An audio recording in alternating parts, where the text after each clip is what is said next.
Good evening. Let's see if we have everything set up. Ebony, you're going to have to let me know if you can hear me.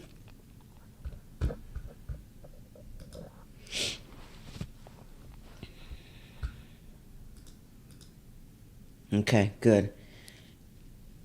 I'm hoping that you're hearing me through my mic too, and not this echoey sound. Welcome. Welcome. Hello, Coco Lane on Instagram. I see you. Wisdom Speaks. M. Kareem on Instagram. Come on in, my Instagram help. Good evening. So glad to have you joining us this Friday night. 7 o'clock. We'll be with you for just shy of an hour. Good evening, Detoxers. Dolores, good evening. Camille, Renee, Manuel, Maria, good evening. Good evening, Tasha, Lasonia. Good evening, Lydia Cordova. How are you feeling? Dominique, good evening. Prudence. Coach Ebony, good evening. Rosalind, Kareem, good evening. Gwen Moden.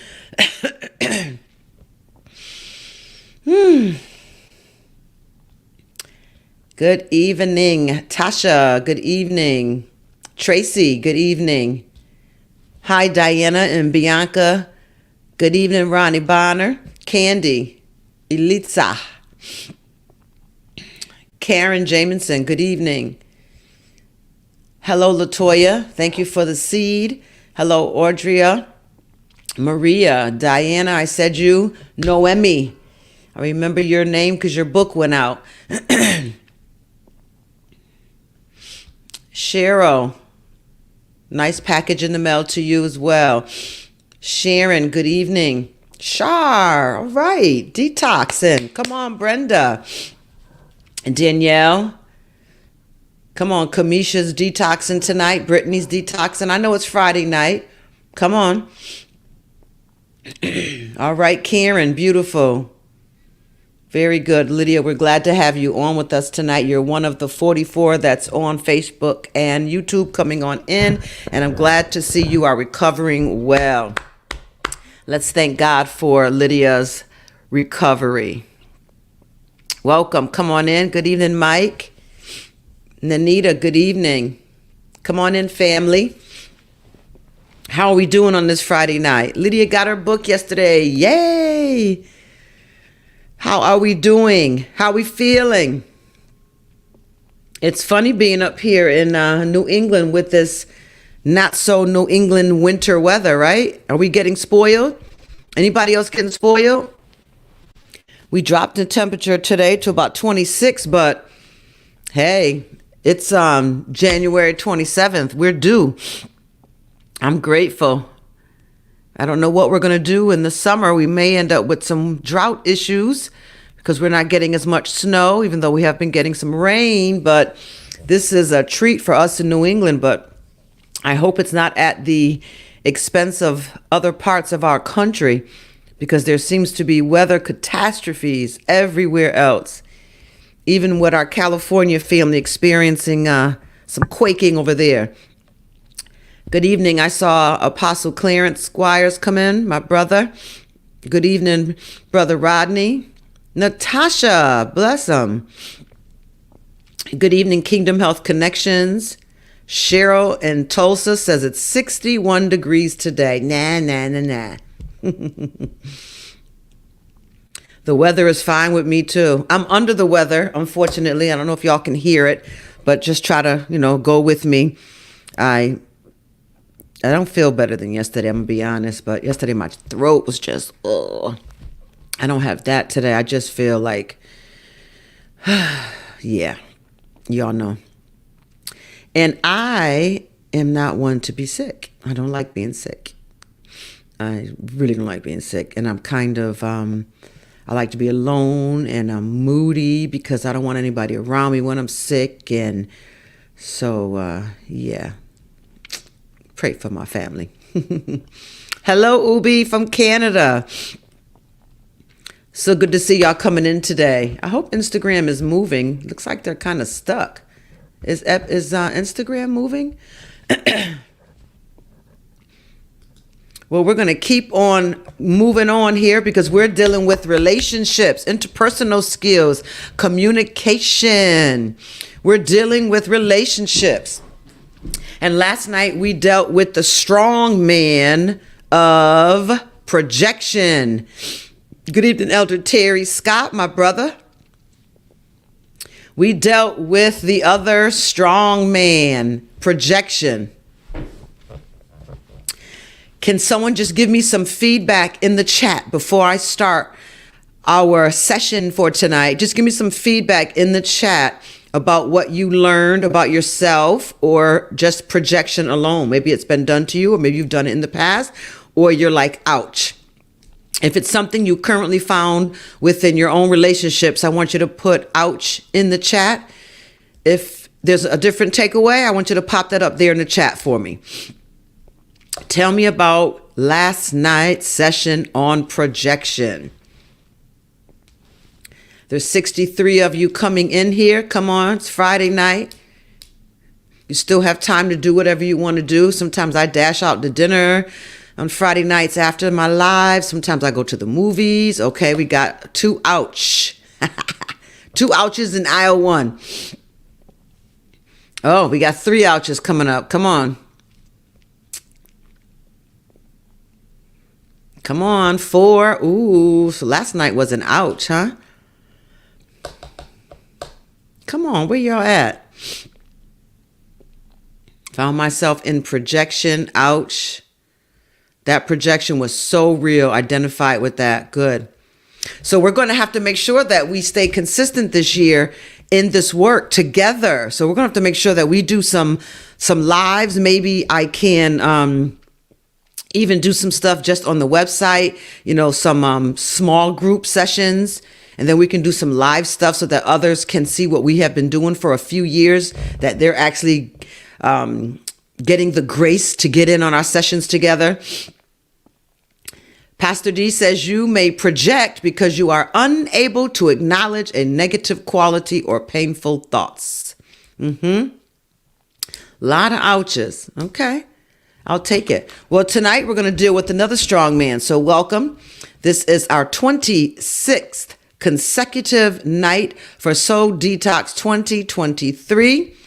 Our theme this year is dealing with defense mechanisms, adaptive and maladaptive, those ones that get into all aspects and areas of our life. And we have worked our way up to this 26th day where we're dealing with how they show up in our relationships. Weeks prior, we dealt with how they affect our mental and emotional health. And weeks prior to that, we just really went through the definition of the top 20 defense mechanisms and how they look generally. Now we're dealing with them on a more specific level. You might have heard me use the term tonight, strong man.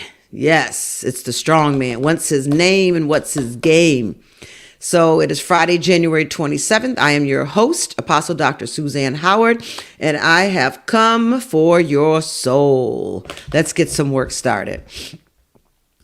Defense mechanisms are really critical, especially when it pertains to healthy relationships and to a great life.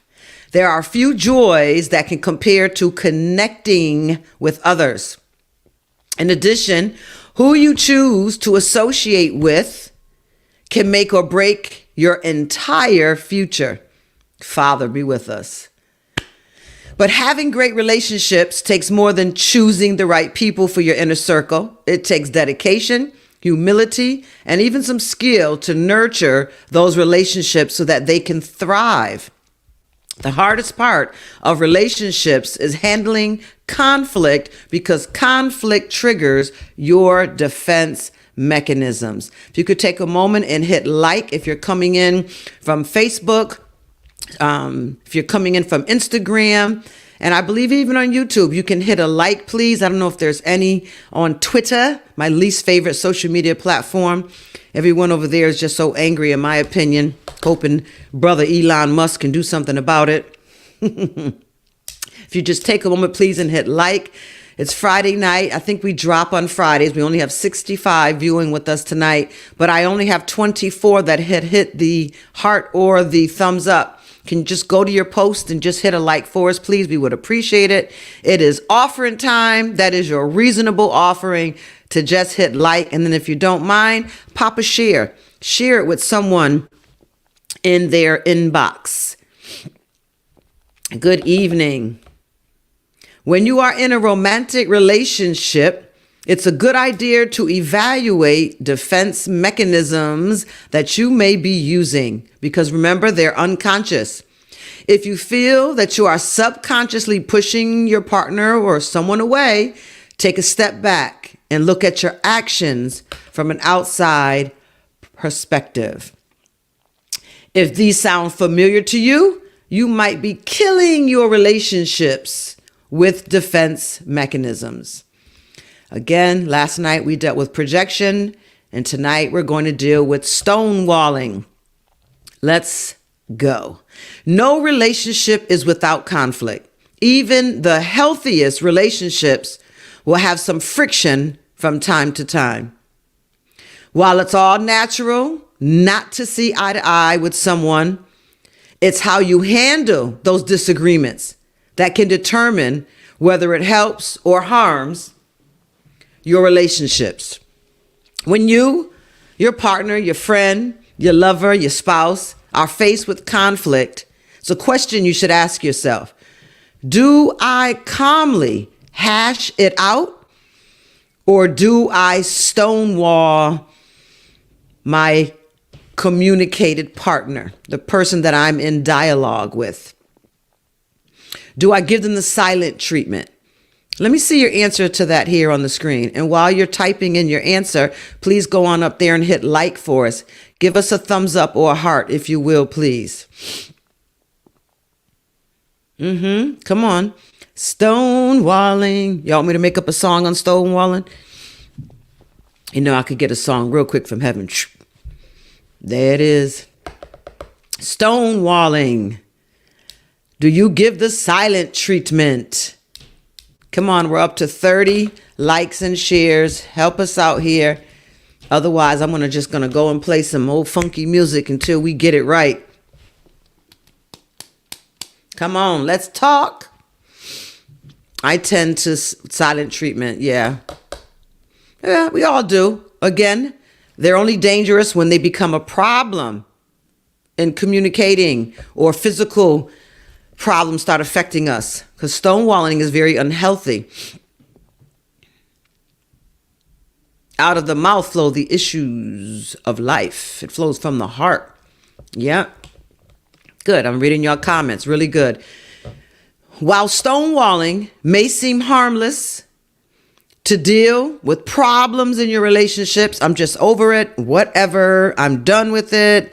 He can think I agree, but I'm just going to shut it down. There's no need in arguing with someone, but inside, you're holding all this back that you feel, that you want to say. And this is usually, if you're a stonewaller, you probably deal a bit heavily in passive aggressive behavior. Do you all remember passive aggressive behavior?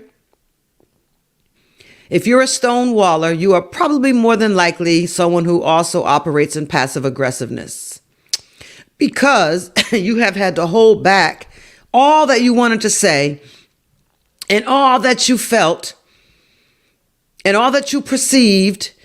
But for some reason, you are not one that's good with your words. You're not good with sharing your emotions, your expressions. You've been shut down before, something from your childhood. So you emotionally offer the silent treatment. And though you're silent verbally, there is a passive behavior that's very aggressive that you show out in other ways. So it seems harmless, but it's a awful tactic to deal with within relationships. It can also have disastrous effects, and it has even ended some marriages in divorce. However, I have come that you may prosper. So there is hope, and there is hope for both partners in the relationships. So let me give you a little examples. Let me just take a little walk with you. You want to take a walk with me? What does it mean to stonewall someone? In simple terms, stonewalling is when someone completely shuts down in a conversation or refuses to interact with another person. It is a voluntary response aimed at ending a conversation or a situation that triggers emotional unrest or discomfort, resulting in overwhelming physiologic response. You know what physiologic means? Yeah, Pastor D. She's walking away with her head down. That's the part right there, Vanessa and Gwen. It's voluntary. We do this without hesitation, without agreement, without permission.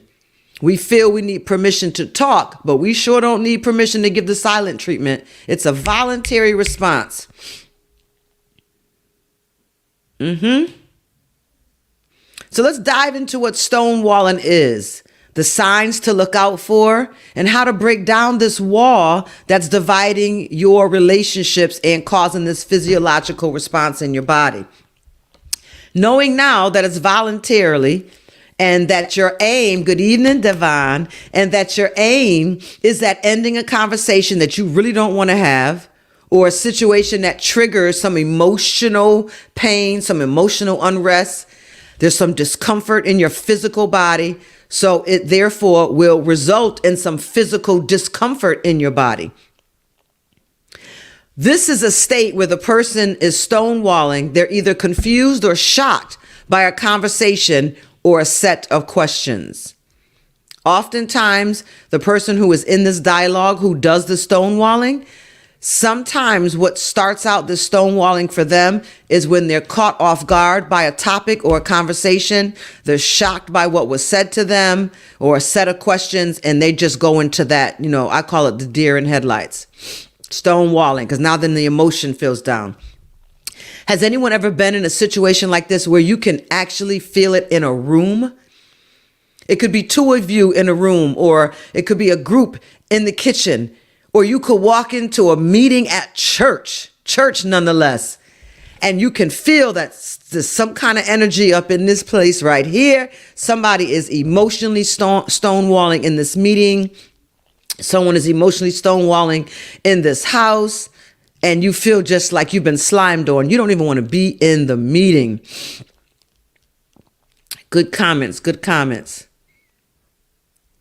Stonewalling is quite noticeable. You can feel it. I've heard it said by older folks that you can cut it like a knife. It can be so thick in the room. That's that energy they were talking about, because it's quite noticeable. It may not have weight and volume and height and depth, but you can feel this emotional shutdown. However, there are times when stonewalling may go unnoticed, especially if neither partner is aware of their own behaviors. Did you hear that? And then you got the poor guy just saying, "What's wrong? What did I say? What do you want? What can I do for you? What's the matter?" And then nothing. Stonewalling. Use your words, people. The Bible is full of words from his disciples, from his apostles, from his enemies, from God in heaven above. Use your words. Find a way to speak nicely and kindly so that people want to hear from you. When your words come out and they're enveloped in bitterness and harshness and resentment, and you don't even realize that you have been having bitter streams coming from your mouth for years, people don't want to hear from you. So they're unlikely to listen. There's a high unlikeliness for change to happen, and you're not going to gain a friend, because no one wants to hear someone who's barking and bitter and already coming in with an attitude. Come on, somebody's prophesying to themselves. Use your words. In the beginning was the, Come on. In the beginning was the use your words. And that goes back to you not believing that you matter. Somewhere along the road called life, you didn't buy into your own self-esteem, your own self-concept. Your identity formation is skewed. And now you stonewall, you use passive-aggressive tactics to manipulate and control because no one told you you matter. They probably even took you in the reverse. So even though we've talked about feeling that energy, you're able to cut it like a knife. You can feel it in a room, in a meeting. You can feel it in the church. When the pastor is preaching a message and that message is going through them pews, ping, ping, ping, ping, ping. You can cut it like a knife in that congregation. But do know that there are two people that can be having the same dialogue, the same behavior, and totally unaware of their own behaviors. And in that setting right there, it can really go passively by, unnoticed, because neither of you realize you both stonewall. What? Oh, how can you know if your partner is stonewalling you? I'm so glad you asked. Let's talk about it. I have the answers for you. A person can stonewall in several different ways. If you aren't sure if your partner is stonewalling you or not, here are some of the following signs to look out for. Are you ready? Numero uno, 1. They walk out in the middle of a conversation without warning or explanation. Meeting's over. I'm done. I can't stand this. You know why?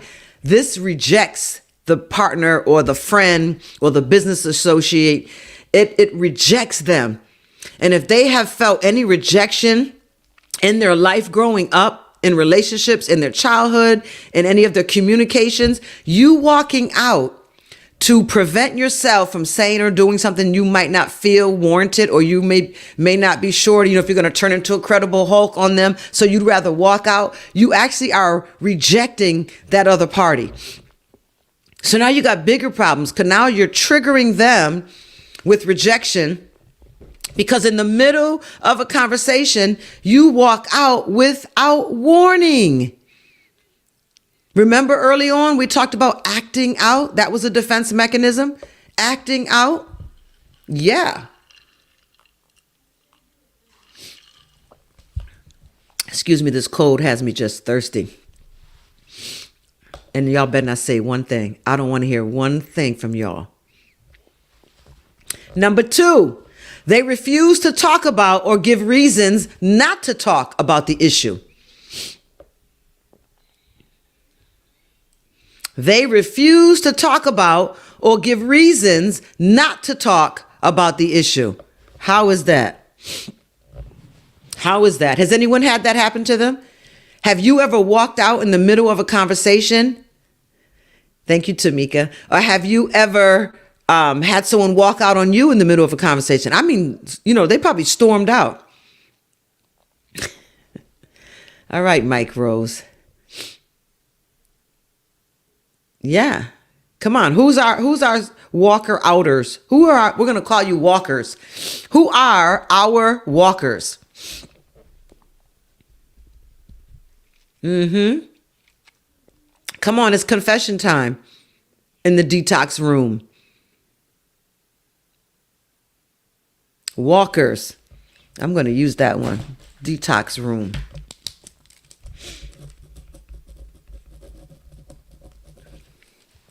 And then you have those who refuse to talk about or give reasons why they're not talking about the issue. Is that me, or has that been your experience? Come on, there's 83 of us on here tonight. Where y'all at? I'm a member. I'm a walker. Come on, Cora on YouTube. I would, but I realized I was only hurting myself. Brenda on Facebook. Chantel on Facebook says, I am. I'm a walker, but I've been walked out on as well. Pam on Facebook. Absolutely. I'm sure we all have. What about not giving reasons to have the discussion? Is that you or is that your experience?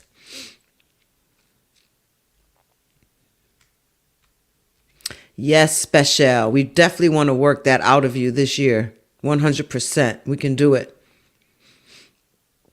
I am walking, says Chantel on Facebook. I walk out and even hang up the phone. Candy on YouTube. Deliverance has come nigh, my sister. How about this one? They dismiss your concerns. Have you ever been dismissed? Dismissed. Oh my God, it hurts. It hurts. Oh my God. Oh my God. Oh my God, it hurts. You're sharing something. Maybe you're being vulnerable with them and they just completely miss it and they dismiss your concerns. And this isn't one that where the example I just gave where they missed it. I'm talking about someone who's doing it on purpose. These are defense mechanisms that are affecting your relationships. They dismiss your concern. Get over it. You crazy. You always got something. I can never please you. I can never satisfy you. It's all these types of talks because they're dismissing your concerns. I keep talking about it because you keep dismissing my concerns.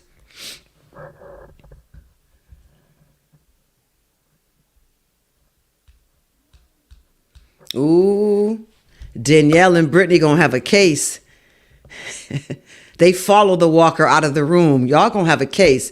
Y'all come to my office the first Sunday in February. Okay, we're gonna start right there together.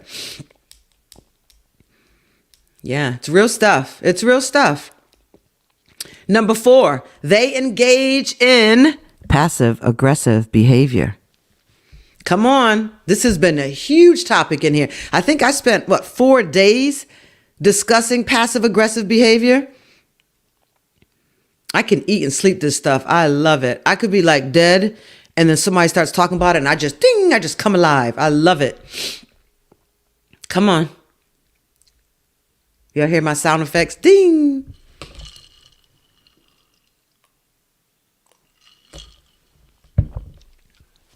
We spent a lot of time on passive aggressive behavior, so we're going to keep moving. They change the subject or make accusations to avoid an issue. They change the subject. Or even worse, they make accusations to avoid the issue. Come on, we're doing good for time tonight. There's still only 85 of us in here. Everybody else must have went out to the club. Where y'all at? There's church service somewhere and I don't know about it. Thank you for the 40 that hit thumbs up or hearts. I appreciate you.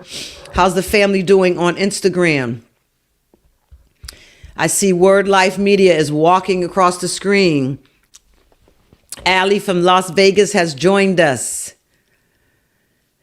Yeah, it's the pettiness, someone said. It's the pettiness for me. Lady Keisha Grimes, welcome. Hello, Flower.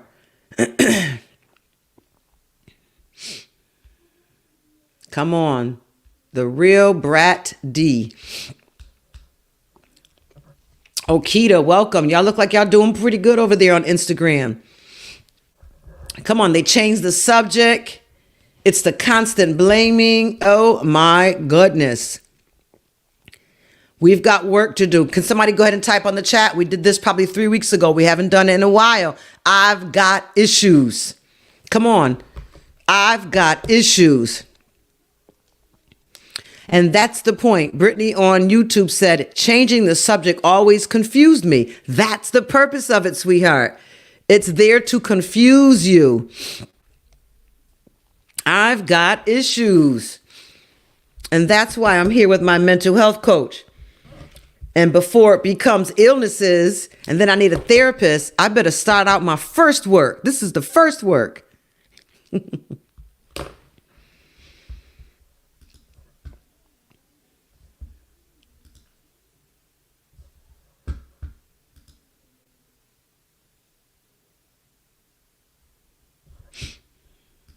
I've got issues. I see it coming across the screen. All right. How about they give you the silent treatment, avoiding nonverbal communication, such as making eye contact with you. Now they're not even looking at you. That's another pet peeve. They're looking at their phone. Is that the worst? When they look at their phone? That's the worst, when they look at their phone. Why are you looking at your phone? I'm talking to you. And how about those that you say, you're not even listening to me, and they parrot back everything that you said. They echo back everything you said and trying to convince you that their listening is their hearing and their hearing is their listening. No. Yep. Or TV. Yep. Yep. They give you the silent treatment, avoiding your nonverbal communication, such as making eye contact with you. Whew. How dare they, right? Jack you all up with this behavior. So out of order when your partner acts like this. When your friends act like this, your spouse, sister and brother so-and-so on the committee working with you, and they walking out, dismissing your concerns, showing up passive aggressively, changing the subject, acting like you didn't even say anything, not even giving you eye contact. Oh man, out of order. But let's talk about you now. What if you are the one stonewalling? What if you are the one stonewalling? When you're on the receiving end of stonewalling, it may be more obvious to notice the effects their behavior has on you. But what if you are the one refusing to cooperate? What if you are the one refusing to cooperate? Here's how to tell if you tend to stonewall. Are y'all with me? And we're just going to do 4 simple ones here because I don't want anybody hashtag fainting tonight. 4 simple ones. Not so simple, but don't tell anyone I said it. What if I'm the one stonewalling my partner? Do you avoid conflicts and arguments in any possible way? You do not like confrontation. You do not like talking about the tough issues, finances, somebody holding back. You don't like talking about the curtains that were supposed to be put up 2 weeks ago. You don't like talking about how this thing went on at the family get together and somebody didn't say something that they should have said to protect you or defend you. Come on, the list goes on. Do you tend to avoid conflicts and arguments in any possible way? Is that you? Yes or no? Type in the chat. What if I am the one?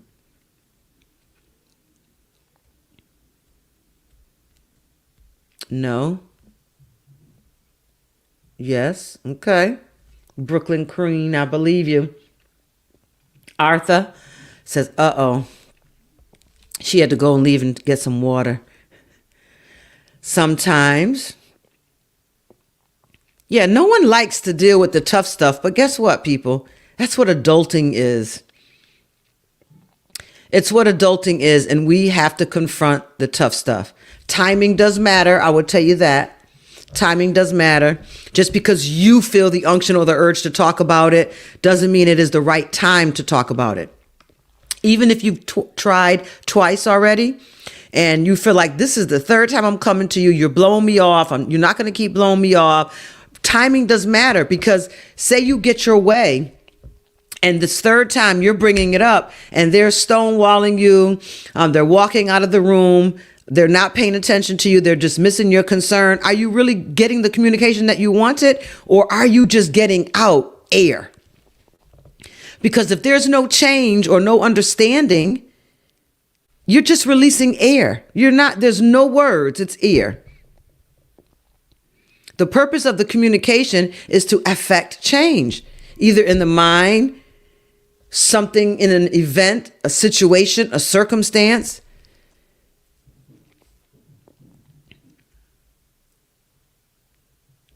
So these behaviors interrupt the process of communication, effective communication. It interrupts the process. So the goal has to be rethought about. Is your goal just to get this out of your chest, just to go ahead and jack them up and tell them about themselves? Or is your goal to affect change? Because you may have to wait. Everybody's not ready for the same conversation you are at the same time. Timing is everything. And I see this a lot with couples. We still have not mastered the concept of timing within covenant relationships. Timing within covenant relationships are very important. It's respecting a boundary. How about the next one?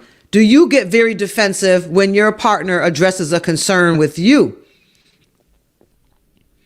Do you get very defensive when your partner addresses a concern with you?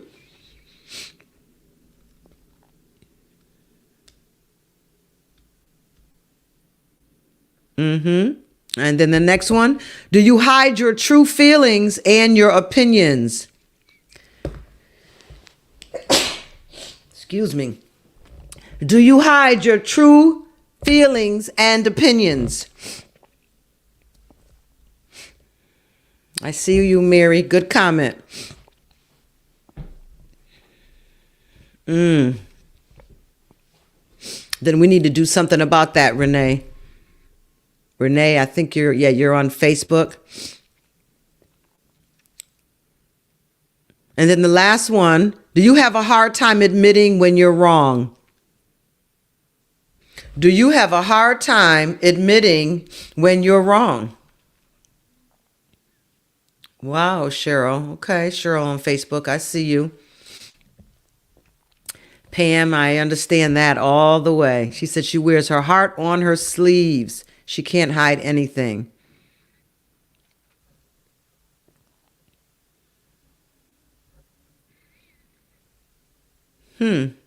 28 years and he wants to separate but not divorce. Had you guys tried counseling? Maybe he's not being heard, or maybe what he's hearing is really not what you're expressing. Lost in translation. Things get lost in translation. People don't really use their words.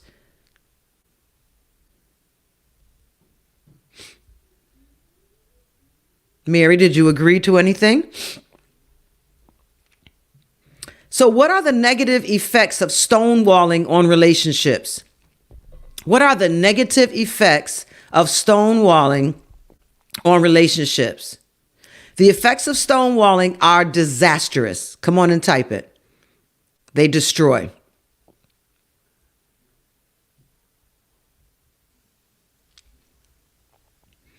The effects of stonewalling are disastrous for not only the receiver, but also the partner who does the stonewalling.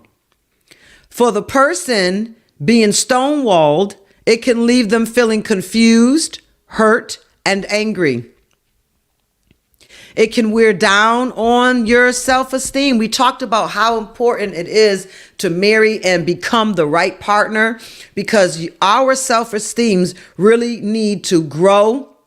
They hemorrhage through so many different situations in life: social media, our ministries, our businesses, our workplaces, just personal things that go on in our self-talk. So our self-esteem is taking dings. And you need to marry the right partner. You need to make sure that you become the right partner for your partner, because that ought to be a place where our self-esteem can get some life pumped back into it. Relationships can destroy self-esteem. And you can best believe in a divorce, self-esteem is really taking a hit, more than it actually can handle.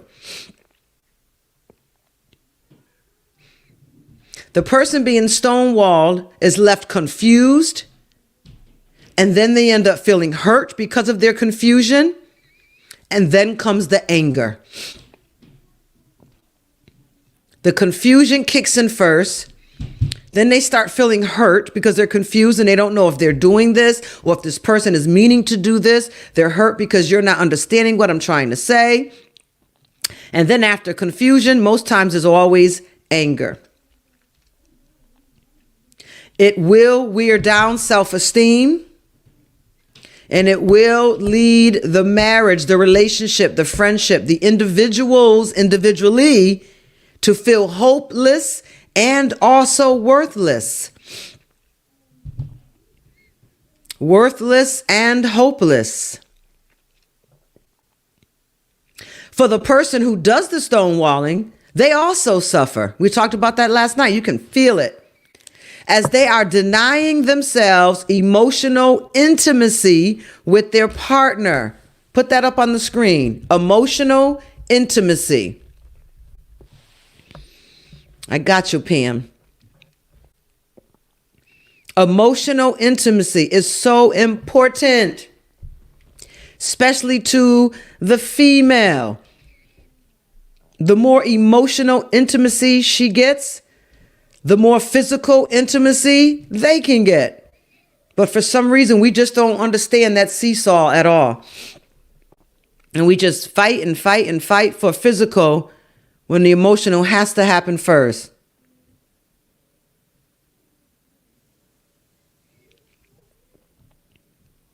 I'm seeing you, Mary.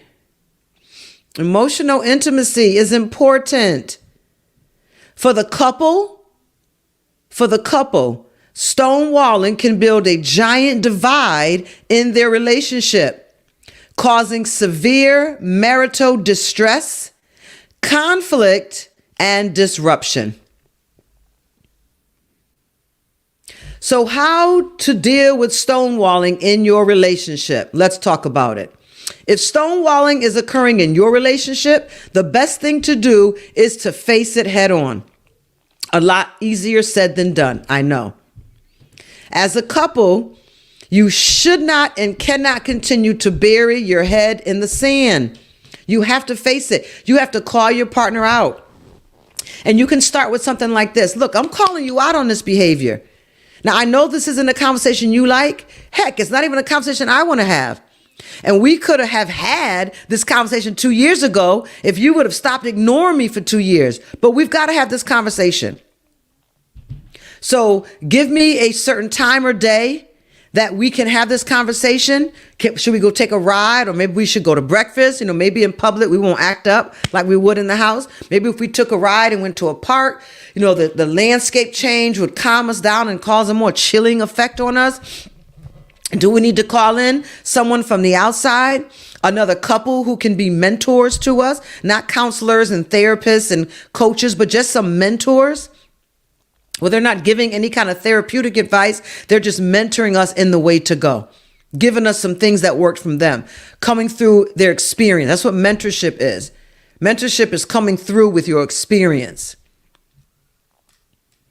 Someone needs to get involved here, because this damage that we're having right now, I have a couple, my heart is so broken for them, because almost 6 years ago, I told them all these things right here that I have on this list that you are avoiding, it's going to come for your behind.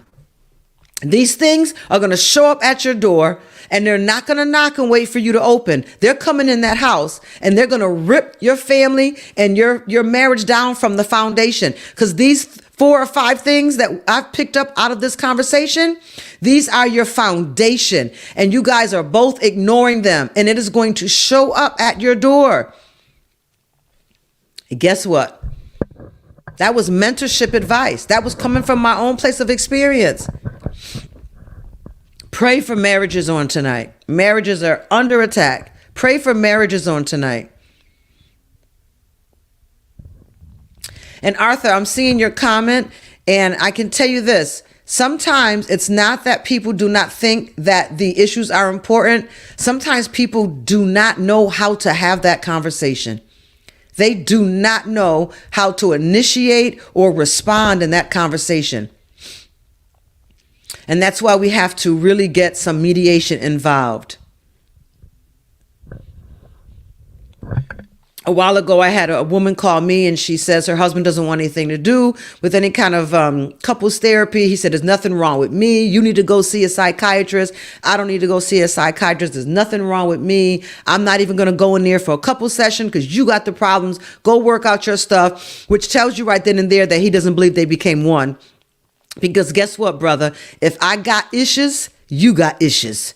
And if you got issues, I got issues. And we got them because we're one in this thing.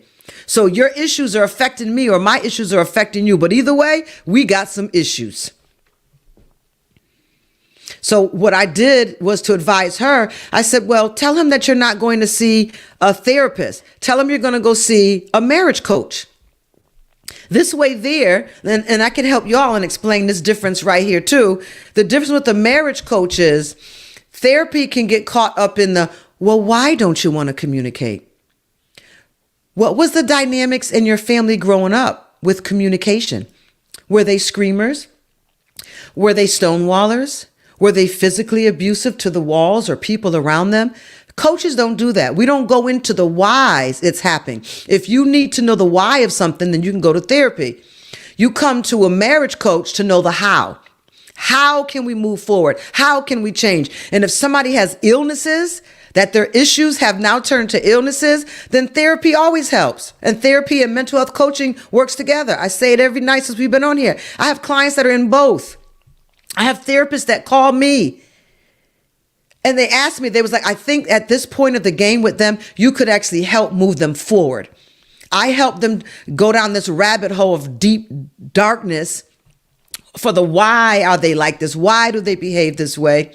And you can help keep them moving forward so that the two of them are not stuck in this rabbit hole while I'm helping one go through their issues. And she said when she went back to him and said, what about a marriage coach? He kind of got excited because he was like, well, if it's a coach like on a team, so they're going to cheer us on and they're going to make us win. That therapist, that couch, that deep thing, that crying stuff, I'm not with it. He was more excited to see a marriage coach.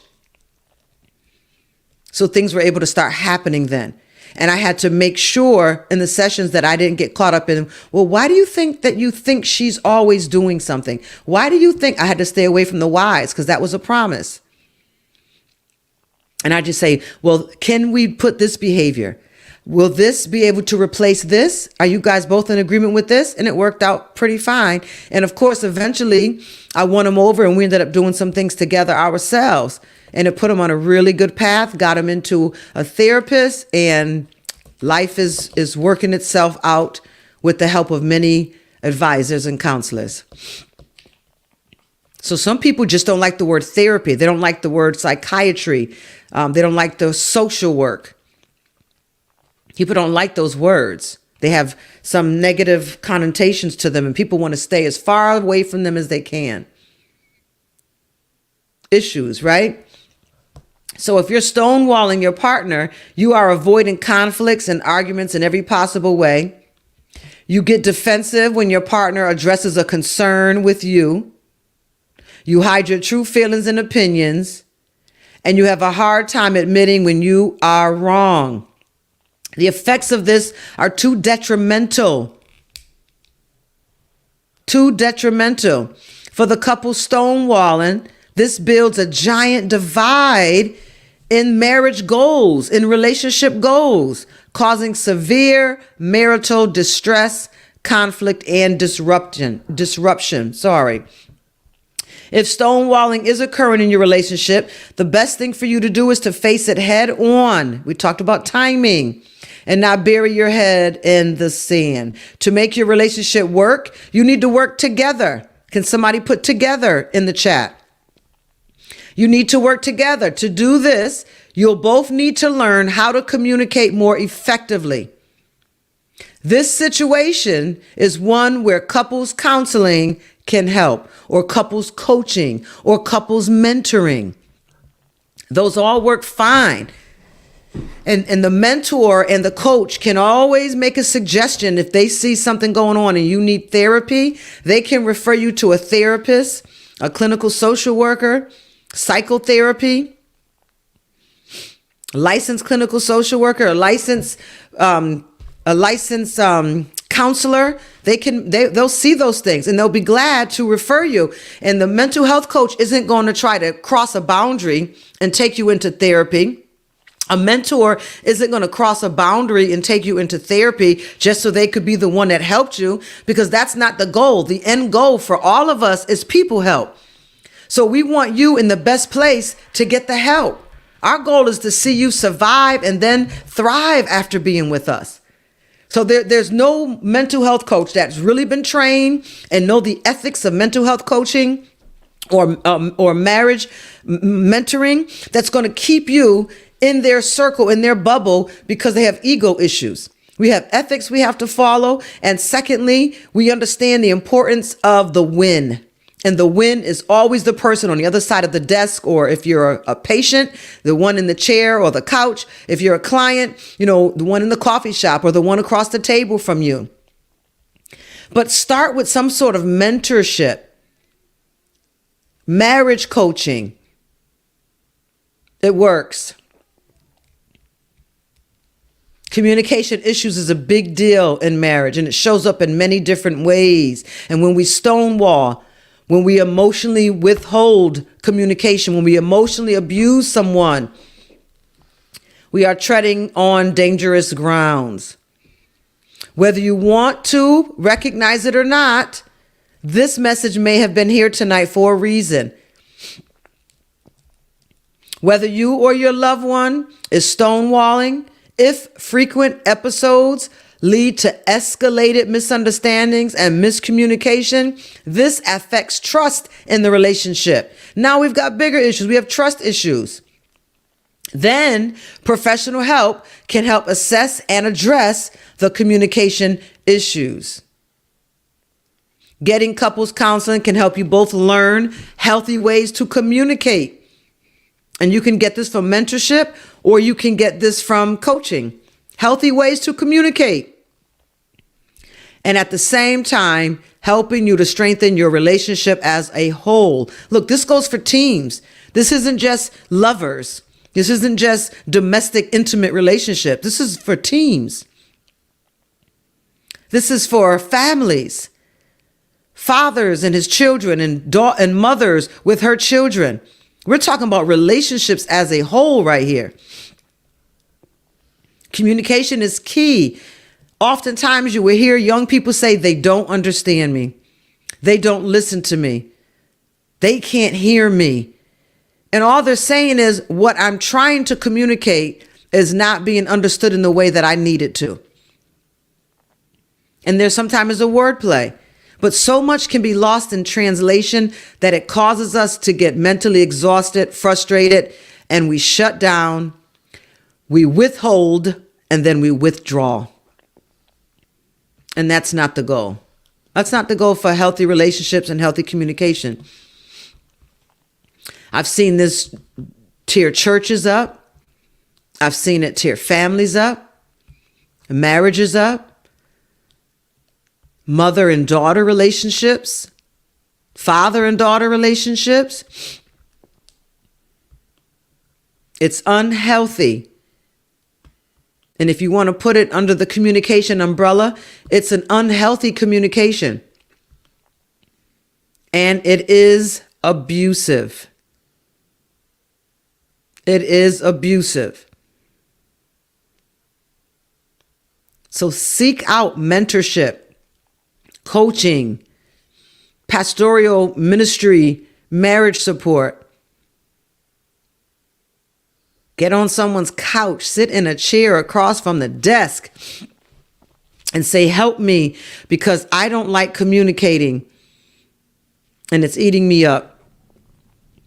So many times in our 30s and maybe even in our 40s, we think the way we do it is all right and it's just too bad for the other person. Then when you get in your 50s, and I've heard it from people in their 60s, I heard them say that, if I knew then what I know now, I wouldn't have been so hot-headed. I wouldn't have been so quick to shut people out and cut people and turn people away and just throw people away and just judge people and not give people a try. I've heard it said later in life. Don't let that be your story. Why let it be your story when you can take the time to learn the awesome skill of communication? And if you came from a family that did not work communication skills, please do not assume you are a great communicator just because you can speak. You may be using your words in all the wrong way. Tone matters. Timing matters. Trust matters.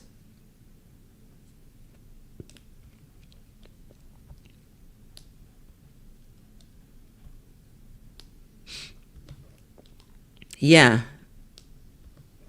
If you are with someone who will not seek coaching or mentoring or counseling with you, it does help for you to go yourself, because you may need to reevaluate your whole life.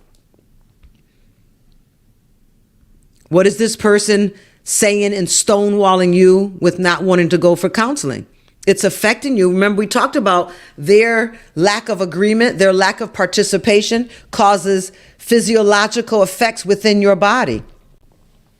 So when they don't want to go for counseling or coaching or mentoring, they're sending you a message and you are feeling it in your body. Trust that.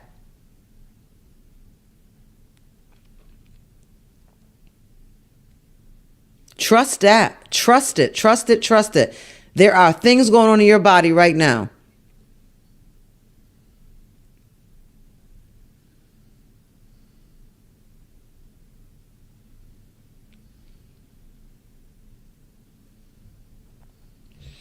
We're with you, Mary. And Mary, if you don't mind, the last minute of this time, I'm going to use it just to pray for you.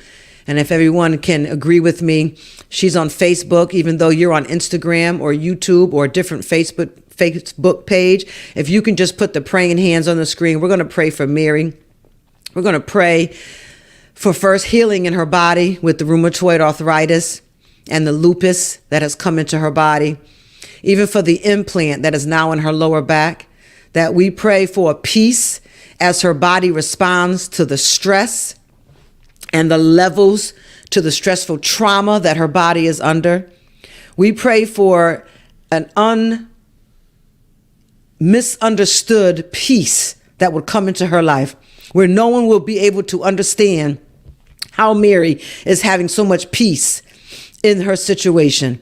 I pray for Mary to get the answer that she needs from heaven, that she would know clearly, unsolidified, and without a doubt, unequivocally understood that this is the word of the Lord for her life, and that she will receive it and begin to move forward in that word that came so that she may have life. We pray for Mary to be healed in her physical body, in her mental and emotional well-being.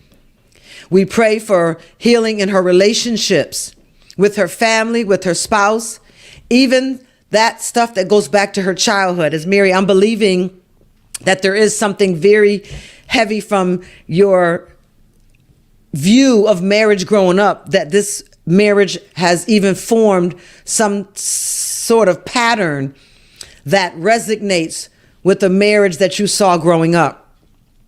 Mary, we want to see you happy and healthy. We want to see you prosper.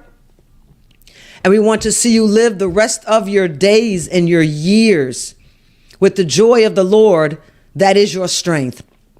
We even pray for your husband. I believe you said you're still married. We even pray for your husband right now, that whatever he's going through in his mind and his emotions, that he himself will be able to have a more compassion for you, more understanding for you, as he feels these decisions that he has to make may be best for him.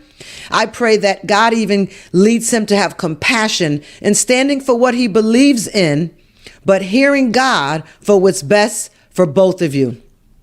We pray for the peace that surpasses all understanding. We pray for joy unspeakable. And we ask in the name of Yeshua Messiah that the healing balm of Gilead would begin to be poured on your head, from the crown of your head to the soles of your feet. That not only for spiritual and psychological reasons, but also for geographical reasons, that the situation that you're in, that you're walking through, and that you're going to walk beyond, will be a great example to so many others on how you survived through situations where some people don't even think that you should be in it right now. I pray now for you, Mary, to have peace, to find time for a focus on yourself, and that you will have this time in the presence of the Most High. We touch and agree tonight, Mary. I don't know if you saw the screen, but there's praying hands going on all the social media platforms for you tonight. And I saw his name, and I will call out his name in prayer for you tonight and hear what the word of the Lord is also for him. Mary said she wants her marriage and she wants her husband. And we'll pray that that be the will of the Lord. And as God shall speak, you shall be able to hear and receive that word in Jesus' name. Amen. Amen. Thank y'all for your time tonight. I'm so glad again to be with you. We've got a couple more that we have to finish up with, and hopefully we'll finish up with those tomorrow as we head on over to chapter 6. I think we're really on good timing to finish up on Tuesday night. Tuesday night we will be live and in person at the Apostles' House in Hartford, Connecticut, 131 East Elliott Street. And tomorrow we will pick up with displacement and regression, how this behavior shows up in our relationships, not just marital, ministry, sisters, brothers, parents, and children, on our teams and in our workplace. Regression and displacement. We're going to wrap that up on tomorrow night. God bless you all. Thank you for being with us tonight. Remember to call Mary's name out in prayer. I wish above all things that you prosper and be in good health, even as your soul prospers. God bless you all, and good night.